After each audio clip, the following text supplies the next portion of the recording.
Hello everyone. तो आज हम स्टार्ट करने जा रहे हैं कंज्यूमर बिहेवियर का unit 4 models of buying behaviour. सबसे इजी और सबसे छोटा चैप्टर है ये।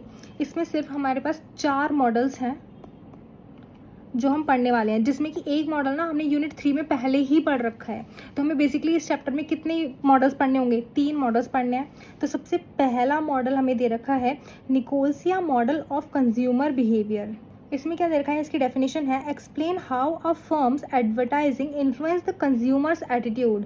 यानी कि यहाँ पे हम क्या बात करें कि फर्म ने कोई ऐसा एडवर्टीजमेंट स्टार्ट किया है जिसकी वजह से कंज्यूमर का एटीट्यूड क्या हो रहा है? इन्फ्लुएंस हो रहा है, which eventually leads to a buying decision.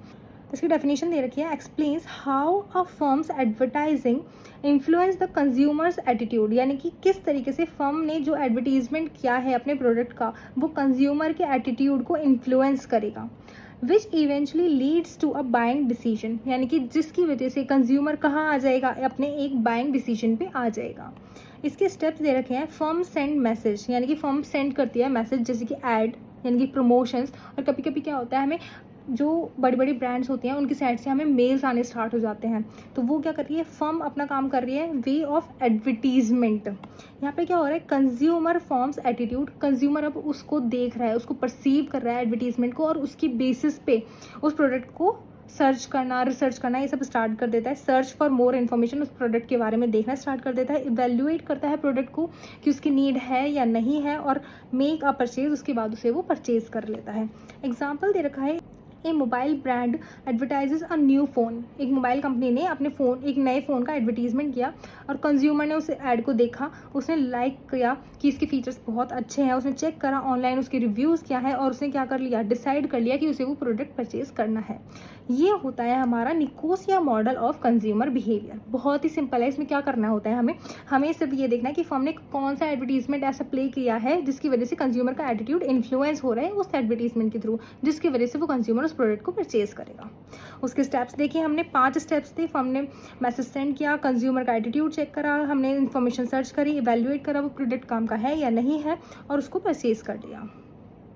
Next क्या है हमारा? Harvard set model. ये हमने अभी पढ़ा था यूनिट 3 में। यूनिट 3 में हमने देखा था this is a complex model that explains consumer behaviour by combining economical, sociological और साइकोलॉजिकल इन्फ्लुएंस। यहाँ पे क्या होता है? हम अपने बजट देखते हैं, क्या प्राइस है, रीजनेबल प्राइस पे मिलना चाहिए। साइकोलॉजिकल की हमारी नीड्स पूरी कर रहा है या नहीं कर रहा, और सोशल कि हमने अपने फ्रेंड्स, फैमिली और पीयर्स सबसे डिस्कस करने के बाद उस प्रोडक्ट को परचेज किया है। इसके की पॉइंट्स क्या हो जाएंगे? Focus on consumer learning, influence by family experience और ब्रांड फैमिलियरिटी। यानी कि हम अपने ब्रांड के टुवर्ड्स लॉयल हैं इसलिए, और यूज़ करा है हमने हाई इन्वॉल्वमेंट परचेज को।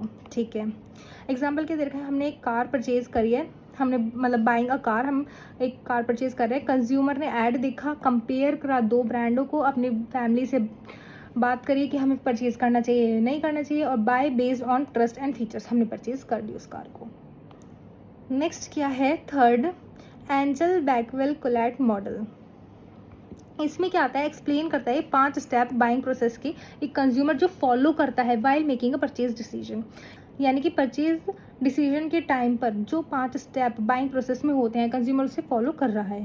पहला, हमने ये पहले ही पढ़ा था यूनिट 3 की स्टार्टिंग में। बेसिकली यूनिट 3 और यूनिट 4 एक कंबाइंड चैप्टर होने चाहिए थे, लेकिन पता नहीं सिलेबस में अलग अलग दे रखा है। स्टिल सेम पॉइंट्स हैं जो यूनिट 3 के स्टार्टिंग में पहले टॉपिक में पढ़े थे हमने। कंज्यूमर बाइंग डिसीजन के पहले स्टेप्स थे ये, जिसमें हम प्रॉब्लम रिकॉग्नाइज कर रहे हैं, इंफॉर्मेशन सर्च कर रहे हैं, evaluation of alternative, purchase decision और post purchase behaviour. Same 5 point हमने किस में पढ़े थे?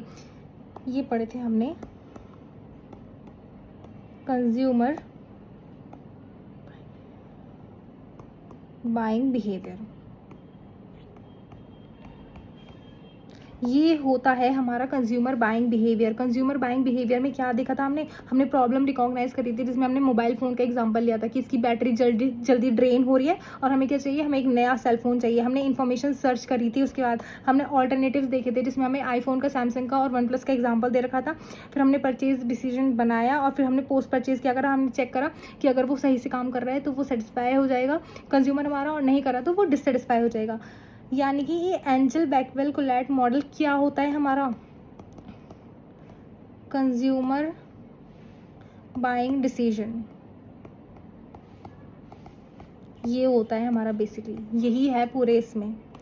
इसका एग्जांपल दे रखा है, हमें एक लैपटॉप की नीड थी, हमने सर्च करा ऑनलाइन, कंपेयर करा डेल, एचपी और लेनोवो को। मैंने इसमें मोबाइल फ़ोन का एग्जांपल दिया था और बाय करा था एचपी का, हैप्पी विद परफॉर्मेंस। अगर हैप्पी है हमारा कंज्यूमर तो वो क्या हो जाएगा, सेटिस्फाइड कंज्यूमर बन जाएगा, और हैप्पी नहीं होगा तो वो डिससेटिस्फाइड हो जाएगा। नेक्स्ट और लास्ट पॉइंट है हमारा, सबसे छोटी यूनिट थी ये, कुछ भी नहीं था इस यूनिट में, organisational buying behaviour. Organisational buying behaviour क्या होता है, डिस्क्राइब करता है हाउ बिजनेस और इंस्टीट्यूशंस मेक परचेज डिसीजन। यहाँ पे हम कंज्यूमर की बात नहीं कर रहे हैं, यहाँ पे हम किसकी बात कर रहे हैं, एक बिजनेस की और एक इंस्टीट्यूशन की, वो कैसे अपना परचेज डिसीजन बनाते हैं, often involving multiple people and formal process. और यहाँ पे क्या होता है, इन्वॉल्व होता है मल्टीपल पीपल का और फॉर्मल प्रोसेस का। इसके की फीचर्स होते हैं लॉजिकल बल्क बाइंग, यानी कि हम लॉजिकल एक परचेज डिसीजन करते हैं अपना और बल्क में परचेज करते हैं। Emphasise on long term use and value, हमारा मेन एम्फेसाइज किस पे होता है कि हमें लॉन्ग टर्म के लिए चाहिए होता है और उसकी वैल्यू सही हो। इन्वॉल्व करता है मल्टीपल डिपार्टमेंट्स को, बाइंग सेंटर और टेंडर्स एंड फॉर्मल कॉन्ट्रैक्ट्स को। इसका एग्जांपल दे रखा है, एक हॉस्पिटल है, want to buy 20 air conditioners.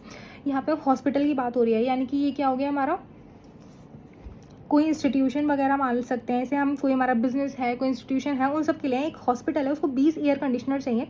Technical team ने चेक करे सारे फीचर्स, फाइनेंस क्या है, फाइनेंस टीम ने अप्रूवल कर दिया कॉस्ट को, और परचेज डिपार्टमेंट ने क्या करा, ऑर्डर प्लेस कर दिया। ये होता है हमारा ऑर्गेनाइजेशनल बाइंग बिहेवियर। बस इतना छोटा सा चैप्टर था यूनिट 4, इसमें सिर्फ 4 ही पॉइंट्स थे क्योंकि हमें मॉडल्स बताने थे। तो इसी के साथ हमारा ये चैप्टर कंप्लीट होता है यहीं। अब यूनिट 5 बची है हमारी, वो भी हम जल्दी से कवर कर लेंगे। और अगर किसी भी स्टूडेंट को कोई भी प्रॉब्लम आ रही है किसी भी टॉपिक से रिगार्डिंग, किसी भी पॉइंट से रिगार्डिंग, तो कमेंट सेक्शन में ज़रूर बताएं। Thank you.